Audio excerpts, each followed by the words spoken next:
नमस्कार, स्वागत है आपका। आप देख रहे हैं इंडिया टीवी। आपके साथ मैं हूं प्राची पाराशर। वक्त हो गया है प्रहार का, और प्रहार में आज सबसे पहले बात करेंगे दिल्ली में चल रही इंडिया एआई इंपैक्ट समिट में एक यूनिवर्सिटी के रोबोट पर विवाद की। जी हां, एआई समिट में गलगोटिया यूनिवर्सिटी पर बड़ा आरोप लगा। गलगोटिया यूनिवर्सिटी पर चीनी रोबोटिक डॉग को अपना बताकर पेश करने के आरोप लगे हैं। गलगोटिया यूनिवर्सिटी के स्टॉल पर रोबोटिक डॉग को शोकेस किया जा रहा था। जब वहां मौजूद प्रोफेसर से इसके बारे में पूछा गया तो उन्होंने बताया कि इसे उनकी यूनिवर्सिटी में डेवलप किया गया, लेकिन जैसे ही तस्वीरें सामने आई, एक्सपर्ट्स ने इसे चीनी कंपनी का प्रोडक्ट बताना शुरू कर दिया। गलगोटिया यूनिवर्सिटी ने जो रोबोट दिखाया, अपना बताया, वो चीनी कंपनी यूनिट्री का GO2 मॉडल है, जो बाजार में 2 से 3 लाख रुपए में मिलता है। इसी रोबोट को खरीदकर गलगोटिया ने बताया कि ये इनका इनोवेशन है, ये गलगोटिया यूनिवर्सिटी में बनाया गया है। अब जैसे ये तस्वीरें वायरल हुई, जैसे ही तस्वीरें सबके सामने आई, वैसे ही इस पर विवाद खड़ा हो गया और सामने आ गया कि ये झूठ है जो गलगोटिया ने बताया। नमस्कार। ये ओरायन जो है, ओरायन बिल्कुल हटके है। Orion is the new artificial intelligence face. It is a robo dog, और जैसा कि आप देख सकते हैं, ये बहुत सारे शेप्स और साइजेस में अपने आप को तब्दील कर सकता है। और इसके अंदर जो बैटरीज हैं वो 8 घंटे तक ऑपरेशनल होती है। छोटे मोटे टास्क करता है, ये सर्विलेंस करता है, मॉनिटरिंग करता है, अनएक्सेसिबल जगहों पर जाकर के उनकी पिक्चर्स कैप्चर कर सकता है। और हमारी पूरी campus robot, cute little robot.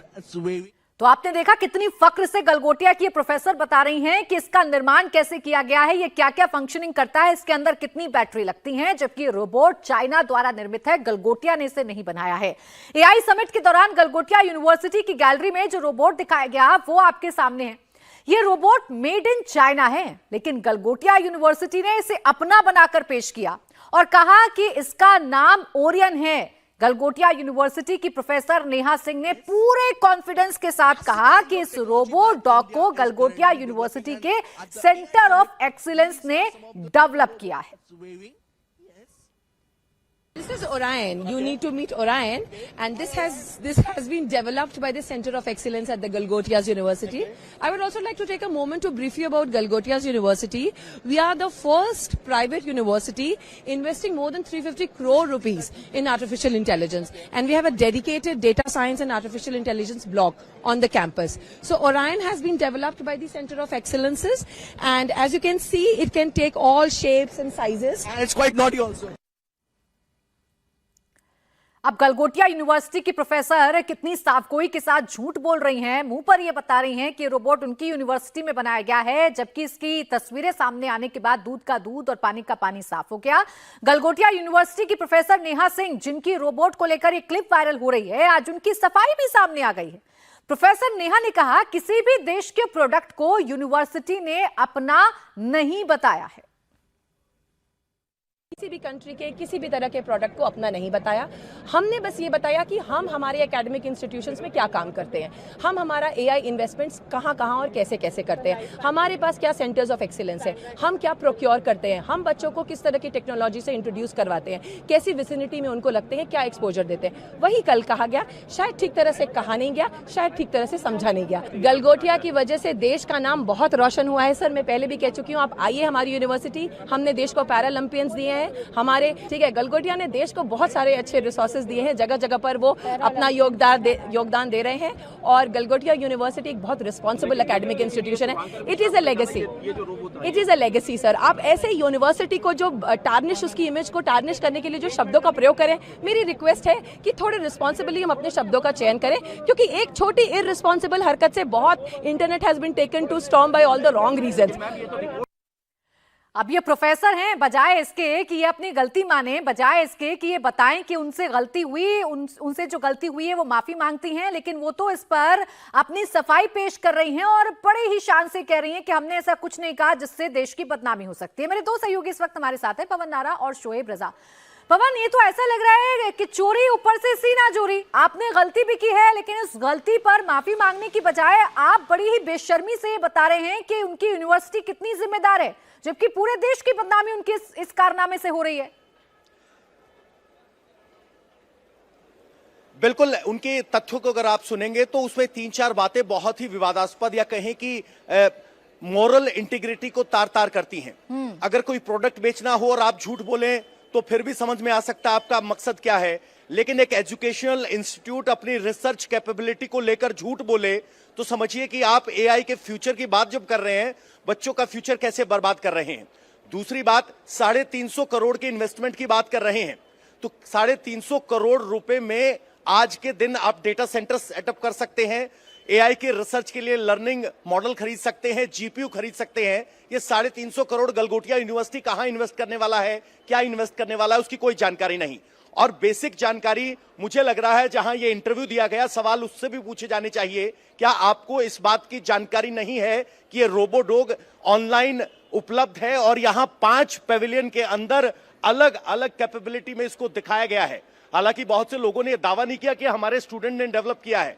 तो रोबोटिक्स में एआई, हर चीज में एआई होने का दावा करना अपने आप में मिसलीडिंग है। और एक ग्लोबल समिट में आप एक यूनिवर्सिटी होकर ऐसा दावा कर रहे हैं कि हमने रिसर्च करके बनाया है, तो सीधे तौर पर यह धोखेबाजी है। और हमें सूत्र बता रहे हैं कि गलगोटिया यूनिवर्सिटी को एआई समिट छोड़ने के लिए कह दिया गया है। हालांकि ये बिल्कुल स्वीकार्य नहीं है कि एक एजुकेशनल इंस्टीट्यूट जिसके ऊपर मॉरल रिस्पॉन्सिबिलिटी होती है जी, बच्चों को तैयार करने की, सच बोलने की, अगर वही ऐसे झूठ बोलेगा तो आप समझिए रिसर्च में क्या ही कर पाएंगे वो। बिल्कुल ठीक है। अपने बच्चों को क्या शिक्षा देंगे? गलगोटिया में जो पढ़ रहे स्टूडेंट्स हैं उन्हें क्या पढ़ाएंगे ऐसे प्रोफेसर जो अपनी गलती मानने को तैयार नहीं हैं और ऐसी सीना जोरी दिखा रहे हैं जैसे न जानो कितने फख्र का काम इन लोगों ने किया हो। शोएब, इस यूनिवर्सिटी की अगर मैं बात कर लूं तो अब सवाल खड़े होंगे ना, पूछा जाएगा ना यूनिवर्सिटी से कि आपने ये जो कारनामा किया है इसके पीछे की वजह क्या है? आपने चाइना का रोबो प्रेजेंट किया, आपने बड़ी बड़ी बातें कही कि 350 करोड़ का इन्वेस्टमेंट है, हम ये पढ़ाते हैं, ये सिखाते हैं, लेकिन जब सच्चाई सामने आई तो पता चल गया कि आप कितने पानी में हैं। प्राची, मुझे हैरत हो रही है जब मैं अभी यहाँ पर पहुंचा और मेरे पीछे एक बड़ा बड़ा यहाँ पर लिखा हुआ है artificial intelligence and data science block. तस्वीरें देखिए आप, कितनी बड़ी बिल्डिंग बनाई गई है और आप परोस क्या रहे हैं? झूठ। अंतर्राष्ट्रीय मंच पर एक तरीके से जब हमारे देश का नाम इतना ऊंचा हो रहा था, इतना ऊंचा हो रहा है कि एआई समिट हम करा रहे हैं, तमाम चीज़ें वहाँ बता रहे हैं, चाइना के एक रोबोट को अपना बताकर प्रस्तुत करने की कोशिश कर रहे हैं और आपका झूठ पकड़ा जाता है, तो इससे अंदाज़ा लगा सकते हैं कि बिल्डिंगें बनाने से, इमारत बनाने से नहीं, बल्कि आपको करना पड़ेगा, बच्चों को सिखाना पड़ेगा। ये इमारतें नहीं बल्कि उनके अंदर जो इन्वेंशन की जो एक ताकत हो, जिस तरह से एक पावर होनी चाहिए, उन तमाम चीज़ों को आपको क्रिएट करना पड़ेगा। लेकिन यहाँ तमाम चीज़ें नदारत नज़र आ रही हैं और जो सफाई दी जा रही है इस पूरे मामले में, हम ये देख रहे हैं कि आज जो प्रोफेसर भी सामने आई और ये कह रही है कि एक शब्द, डेवलप शब्द का इस्तेमाल किया, उसका गलत मतलब निकाल लिया गया। ये तमाम बातें उनकी तरफ से कही जा रही है, लेकिन जो वीडियो है उसमें साफ है, वो इतने आत्मविश्वास से झूठ बोल रही है कि हमने बनाया है, हमारे बच्चों ने इसको बनाया है। ये तमाम बातें उनकी तरफ से कही जा रही है और जब ये बातें पकड़ी गई तो अब वो सफाई दे रही है कि नहीं, उनका कहने का मतलब ये नहीं था, उनके कहने का मतलब तो कुछ और था। ये तमाम बातें, लेकिन यकीनन बड़े कॉन्फिडेंस से झूठ बोला और उस झूठ को जस्टिफाई भी उतनी ही कॉन्फिडेंस के साथ यहाँ पर शोएब किया जा रहा है। ऐसे यूनिवर्सिटी पर लगाम लगना या नकेल कसना बड़ा जरूरी है, इनके झूठ पर कार्रवाई होना बड़ा जरूरी है, क्योंकि क्या ये नया भविष्य और क्या उज्जवल भविष्य ये देश का तय करेंगे अगर ऐसे ही झूठ बोला यूनिवर्सिटी में सिखाया जाएगा। तो शुक्रिया आप दोनों का हमारे साथ जुड़ने के लिए, तमाम जानकारी हमें देने के लिए। अब देखिए, एआई समिट का मसला है जिस पर प्रधानमंत्री नरेंद्र मोदी जा चुके हैं, विपक्ष की इस पर नजरें टिकी हुई थी और जैसे ही ये गलती सामने आई, विपक्ष ने इस पर सवाल उठाने शुरू कर दिए हैं। इस रोबोट विवाद के बीच राहुल गांधी ने सवाल उठाए और राहुल गांधी ने सोशल मीडिया एक्स पर पोस्ट करके लिखा कि भारत का डेटा बेचा जा रहा है और एआई समिट में चीन का प्रोडक्ट दिखाया जा रहा है। चीन राहुल गांधी का फेवरेट शब्द है, फेवरेट देश है। राहुल गांधी लगातार चीन का मसला उठाकर देश की सरकार पर अटैकिंग रहते हैं और जब चीन का रोबो गलगोटिया यूनिवर्सिटी ने एआई समिट में दिखाया, जाहिर सी बात है कि कांग्रेस को एक बड़ा मौका मिला और अब कांग्रेस इस मौके को हाथ से जाने देना नहीं चाहती है और इसके बहाने एक बार फिर से चीन का नाम लेकर सरकार पर अटैक किया जा रहा है। प्रहार में अब बात करेंगे भोपाल में सनसनीखेज मर्डर की। भोपाल में 22 साल की लड़की के शव की पहचान हो गई है। महाराष्ट्र के गोंदिया की रहने वाली अशरफी की डेड बॉडी एक सेप्टिक टैंक में मिली। शव की टैटू से पहचान की गई। आरोप समीर और उसके परिवार पर लगा है। बताया जा रहा है कि पहले से शादीशुदा समीर ने पहले अशरफी के साथ ऑनलाइन दोस्ती की। फिर दोनों के बीच अफेयर शुरू हो गया। लेकिन जब अशरफी समीर पर शादी का दबाव बनाने लगी तो समीर ने उसके मर्डर का प्लान तैयार किया। पहले अशरफी की गला घोंटकर हत्या की और फिर परिवार वालों के साथ डेड बॉडी को बक्से में बंद करके सेप्टिक टैंक में डाल दिया। कुछ दिनों बाद इलाके के लोगों को जबरदस्त बदबू आई। पुलिस से शिकायत की गई तो पूरे मामले का खुलासा हुआ।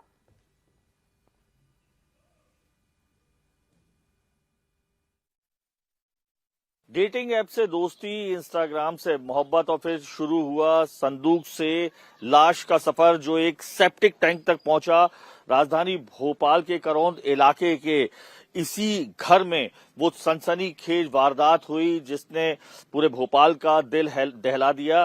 यहाँ रहने वाला समीर, जिनकी 2 शादियां हो चुकी थी इंस्टाग्राम पर डेटिंग ऐप के जरिए, पहले उनकी महाराष्ट्र के गोदिया में रहने वाली एक लड़की अशरफी और सिया से दोस्ती हुई, इंस्टाग्राम के जरिए संबंध बढ़े और मोहब्बत हुई। वो लड़की ये सोच के कि समीर अविवाहित है, जब इस घर में रहने आई उसे पता चला कि एक शादी के बाद जो दूसरी शादी हुई समीर की, उसकी बीवी इस वक्त इसी जो है मकान में उसके साथ रहती है जिसमें ताला लगा हुआ है। इसके बाद विवाद लगातार बढ़ने लगा, वो शादी का दबाव बनाने लगी समीर पर और इसके चलते लगातार लड़ाई झगड़े घर में होने लगे।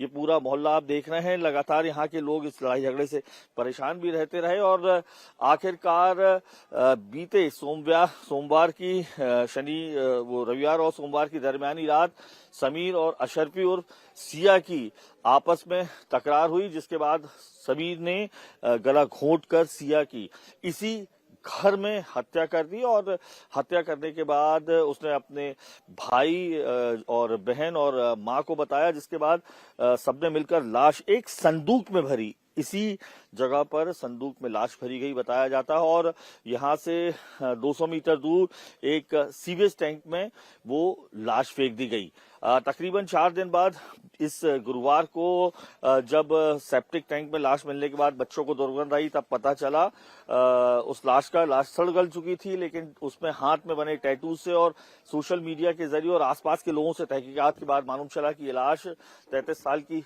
सिया की है जो पहले से तलाकशुदा थी। और प्रहार में अब बात करेंगे यूपी में नॉन स्टॉप बुलडोजर प्रहार की। यूपी के लखीमपुर खीरी और फर्रुखाबाद में प्रशासन का बुलडोजर एक्शन देखने को मिल रहा है। लखीमपुर खीरी में छेड़छाड़ के आरोपी की दुकान को मिट्टी में मिलाया गया, तो वहीं फर्रुखाबाद में रेप के आरोपियों के घरों पर बुलडोजर एक्शन देखने को मिला है। उत्तर प्रदेश में बुलडोजर एक्शन लगातार जारी है। लखीमपुर खीरी हो या फिर फर्रुखाबाद, इन दोनों ही जगहों पर जबरदस्त बुलडोजर एक्शन देखने को मिला है। लखीमपुर खीरी की बात करें तो यहां नाई का काम करने वाले सद्दाम हुसैन पर पड़ोस की दुकानदार की मासूम बच्ची के साथ छेड़खानी करने का आरोप है। आरोपी कई दिनों से बच्ची को परेशान कर रहा था। बच्ची ने जब मां बाप से शिकायत की तो बात थाने तक पहुंची और प्रशासन ने आरोपी के खिलाफ बुलडोजर कार्रवाई का एक्शन ले लिया, जिसकी तस्वीर भी हम आपको दिखा रहे हैं। एक बच्ची के साथ छेड़खानी करने की कोशिश ये कर रहा था। इस आरोपी की दुकान है, नाई की दुकान है। जैसे ही मामला थाने तक पहुंचा, पुलिस ने छानबीन शुरू की तो पता चला कि नाई की दुकान अवैध है, जिस पर बुलडोजर एक्शन हुआ। एक सबक आरोपियों को सिखाया गया। यहाँ पे नगर पालिका रोड के सामने यहाँ पे नाई की दुकान है जिसपे लड़का काम करता था, सद्दाम हुसैन नाम था। बीते 2-3 दिनों से सद्दाम हुसैन एक 8 साल की बेटी को उसने गलत तरीके से छुआ और उसके बाद वो प्रकरण 2-3 दिन हो जाता रहा। कल बेचारी बेटी जो परेशान हो गई, उसके कई जगह पे छुआ गया, तो बेचारी रो के उसने बताया अपने मम्मी पापा को कि मम्मी पापा मेरा ऐसा हुआ है और आप दुकान हटाइए यहाँ से। तब यहाँ पे आके हिंदुओं को पता चला, जाके उन्होंने फिर हंगामा किया। उसके बाद हम लोग कोतवाली गए। उसके बाद उस लड़के को जो कि मुस्लिम था और उस लड़के को पकड़ा गया।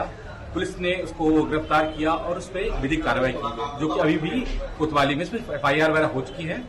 और उसके बाद आज जो कार्रवाई हो रही है उस बंदे की दुकान को हटाया जा रहा है बुलडोजर के। वहीं यूपी के फर्रुखाबाद में भी बुलडोजर एक्शन हुआ। यहां प्रशासन ने गैंगरेप के आरोपियों के अवैध कब्जे को हटाया। उनकी अवैध प्रॉपर्टी पर बुलडोजर चला। उन तीनों आरोपियों शिबू, सलमान और अनस के खिलाफ एक कोचिंग छात्रा को नशीला पदार्थ पिलाकर गैंगरेप करने और वीडियो बनाकर धमकाने का आरोप है। मामला 5 महीने पुराना है। सितंबर 2025 में हुई इस वारदात के बाद पुलिस ने तीनों आरोपियों को अरेस्ट कर लिया था।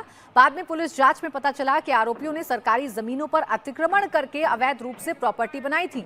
इसके बाद बुलडोजर चलाने का फैसला हुआ। इस कार्रवाई के दौरान बड़ी संख्या में पुलिस के जवान भी मौके पर तैनात रहे, ताकि जब बुलडोजर एक्शन हो रहा है तो उस वक्त इस कार्रवाई में कोई दखल ना दे, क्योंकि अमूमन ऐसा देखा जाता है जब बुलडोजर कार्रवाई करने के लिए पहुंचता है तो उसका विरोध भी होता है, बड़ी संख्या में लोग भी इकट्ठा होते हैं, जिसको देखते हुए भारी पुलिस बल की तैनाती की जाती है। सरकारी जमीन पर अवैध कब्जा करने वालों के विरुद्ध सख्त कार्रवाई करने के शासन के स्पष्ट निर्देश हैं। उसी क्रम में कंपिल में 3 जगहों पर जो ग्राम सभा की जमीन, नगर पंचायत की जमीन पर अवैध कब्जा करके बाउंड्री बनाकर, दुकान बनाकर, कंप्यूटर सेंटर बनाकर कुछ लोग अवैध कब्जा किए थे और कुछ सामाजिक रूप से निंदनीय कार्यों में विलिप्त थे, उनके विरुद्ध सुसंगत धाराओं में FIR भी दर्ज हुआ है और ये दंडात्मक कार्रवाई भी की गई है। और अब बात करेंगे उत्तर प्रदेश में चल रहे शंकराचार्य विवाद की, जो थमने का नाम नहीं ले रहा है। प्रयागराज में माघ मेले के दौरान शंकराचार्य अभिमुक्तेश्वरानंद के शिष्यों के साथ बदसलूकी का मामला लगातार तूल पकड़ रहा है। अब इसमें यूपी के डिप्टी सीएम ब्रजेश पाठक का बयान सामने आ गया। ब्रजेश पाठक ने कहा, चोटी खींचना, शिखा खींचना महापाप है, जो भी दोषी है उसे कड़ी सजा मिलेगी। माघ मेले के दौरान जो बटकों की चोटी को खींचा गया है उसको कोई भी सही नहीं ठहरा सकता। इसी संबंध में एक प्रश्न के जवाब में हमने कहा था, और ये चोटी खींचना, शिखा खींचना ये पाप नहीं महापाप है, और जो भी दोषी उसको कड़ी सजा मिले। अब ब्रजेश पाठक का ये बयान दिलचस्प इस वजह से है क्योंकि अभी कुछ दिन पहले विधानसभा के अंदर मुख्यमंत्री योगी आदित्यनाथ ने शंकराचार्य होने पर सवाल खड़े कर दिए थे और ये कहा था कि अगर कोई कानून व्यवस्था के साथ उल्लंघन करेगा, व्यवस्थाओं के साथ छेड़खानी करने की कोशिश करेगा, तो फिर उसके साथ जो सुलूक हुआ है वैसा ही सुलूक होगा। लेकिन एक ही सरकार में अलग अलग स्टैंड। रुचि कुमार इस वक्त मेरे साथ जुड़ गई है, मेरी सहयोगी। रुचि, समझाइए यूपी में चल क्या रहा है? मुख्यमंत्री कुछ कहते हैं, डिप्टी सीएम कुछ कहते हैं। एक बात साफ है कि शंकराचार्य विवाद एक इतना बड़ा विवाद हो गया है जो सरकार के लिए मुश्किलों भरा हो सकता है। देखिए, आपने देखा होगा कि जब माघ मेले में ये पूरा प्रकरण हुआ था कि शंकराचार्य को माघ मेला स्नान करने नहीं जाने दिया गया था, उसके बाद वो वहाँ धरने पे बैठ गए थे और फिर केशव प्रसाद मौर्य जो उप मुख्यमंत्री हैं उनका एक बयान सामने आया था और उन्होंने कहा था कि शंकराचार्य पूजनीय हैं और उनसे माफ़ी मांगते, इस तरह की बात उन्होंने कही थी। लेकिन दूसरी तरफ जो प्रशासन है, पुलिस है, लगातार शंकराचार्य को नोटिस दे रही थी। वहाँ पर एक नोटिस दिया, फिर दूसरा नोटिस दिया। तो एक तरह से आप कह सकती हैं कि और योगी आदित्यनाथ ने जिस तरह से विधानसभा में बोला कि सभी लोग शंकराचार्य नहीं हो सकते, उनके शंकराचार्य होने पर एक बार फिर सवाल खड़ा हुआ। और अब ब्रजेश पाठक कह रहे हैं ये, तो जाहिर है कि शंकराचार्य को लेकर सरकार में एक मत नहीं है। एक घड़ा जरूर ऐसा है जो कह रहा है कि शंकराचार्य के साथ जो भी कुछ प्रयागराज में हुआ वो नहीं होना चाहिए था और उनको ऐसा लग रहा है कि इससे बीजेपी को नुकसान होगा। जो ब्राह्मण है वो नाराज़ होगा, क्योंकि ब्राह्मणों की नाराज़गी पिछले दिनों कई बार चर्चा में रही है।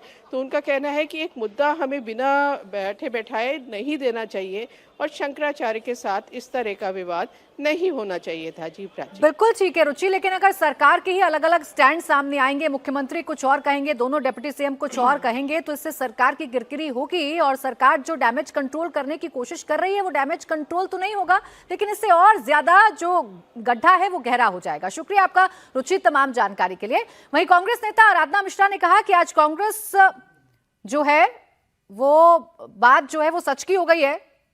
ये कांग्रेस ने कहा और कहा कि राज्य की डिप्टी सीएम वही बात कह रहे हैं जो कांग्रेस कह रही है। हम लोग पहले कह रहे थे, आज इस सरकार के डिप्टी सीएम कह रहे हैं, तो ये तो बात और पुष्ट हो गई जो कांग्रेस पार्टी और सभी विपक्षी दल कह रहे थे। हम लोग पहले कह रहे थे, आज इस सरकार के डिप्टी सीएम कह रहे हैं, तो ये तो बात और पुष्ट हो गई जो कांग्रेस पार्टी और सभी विपक्षी दल कह रहे थे। हालांकि कांग्रेस इसे कह रही है कि कांग्रेस की बात सच हो गई तो अखिलेश यादव इस मसले पर भी चुटकी ले रहे हैं। ब्रजेश पाठक ने जैसे ही बयान दिया, एक बार फिर से अखिलेश यादव ने उस नैरेटिव को हवा देने की कोशिश की जो उत्तर प्रदेश में गढ़ा जाता है कि सीएम और दोनों डिप्टी सीएम के बीच में सब कुछ ठीक नहीं चलता है।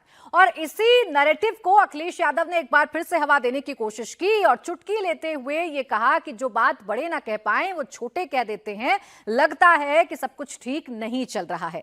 तो एक तरफ उत्तर प्रदेश में 2027 से पहले शंकराचार्य विवाद बड़ा होता जा रहा है, तो दूसरी तरफ एसआईआर को लेकर भी सियासी घमासान मचा हुआ है। यूपी में एसआईआर को लेकर अखिलेश यादव लगातार बीजेपी और चुनाव आयोग को टारगेट कर रहे हैं। समाजवादी पार्टी आज चुनाव आयोग को फॉर्म 7 को लेकर एक ज्ञापन सौंपने जा रही है। साथ ही चुनाव आयोग के दफ्तर के बाहर प्रदर्शन की तैयारी भी समाजवादी पार्टी ने की है।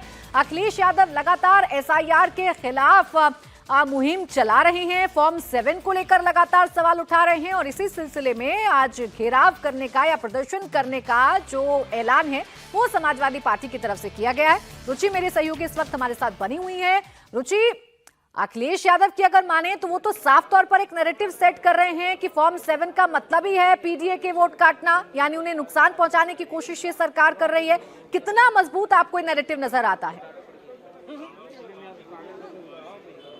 देखिए, इस समय हम चुनाव आयोग में हैं और समाजवादी पार्टी के 12 विधायकों का एक प्रतिनिधि मंडल यहाँ चुनाव आयोग आया है, जो यूपी के चीफ इलेक्शन ऑफिसर है रणदीप रिंडवा, उनको एक ज्ञापन देने के लिए। और जो समाजवादी पार्टी है वो लगातार ये आरोप लगा रही है कि जो फॉर्म 7 है वो सिर्फ पीडीए वोट काटने के लिए जमा किए जा रहे हैं। अखिलेश यादव ने कहा है कि 1,28,000 फॉर्म 7 अज्ञात लोगों के नाम से जमा किए गए हैं और ये अज्ञात सभी बीजेपी के लोग हैं। लेकिन अगर आप चुनाव आयोग में बात करेंगी, नवदीप रिंडवा से कल हमारी बात हुई तो उनका कहना है कि फॉर्म 7 जमा करने का एक तरीका होता है। हर कोई फॉर्म 7 नहीं जमा कर सकता, उसको उस बूथ का वोटर होना चाहिए, उसको अपना एपिक नंबर लगाना पड़ेगा और फिर जिसके खिलाफ शिकायत हुई है, जिसका वोट काटने के लिए, उसको भी नोटिस जाता है। तो चुनाव आयोग ने एक एक करके जो अखिलेश यादव ने आरोप लगाए थे उनका खंडन किया है। लेकिन जो अखिलेश यादव के आरोप हैं, कहीं कहीं आपने देखा कि वो सच भी मिले, जैसे नंदलाल था वो सच मिला। तो अब एक तरह का जो सवाल है चुनाव आयोग पर, तो उसका जवाब तो चुनाव आयोग दे पाएगा कि अखिलेश यादव की जो शिकायतें हैं, जो उनका कहना है कि फॉर्म 7 सिर्फ उनके वोटर्स को काटने के लिए जमा कराए जा रहे हैं। उनका कहना है कि फॉर्म 7 जमा कराना सिर्फ बीएलओ को देना चाहिए कि वो फॉर्म 7 भरे। बिल्कुल, अखिलेश यादव की बातों में कितनी सच्चाई है इसका जवाब तो चुनाव आयोग ही देगा। लेकिन कुल मिलाकर ये कहा जा सकता है कि 27 का रोड मैप अभी एसआईआर के रास्ते से होकर जा रहा है, फॉर्म 7 के रास्ते से होकर जा रहा है और अखिलेश यादव कोई कोर कसर नहीं छोड़ना चाहते ये बताने के लिए कि उनके वोट बैंक में डेंट लगाने की कोशिश हो रही है। शुक्रिया आपका रुचि, तमाम जानकारी।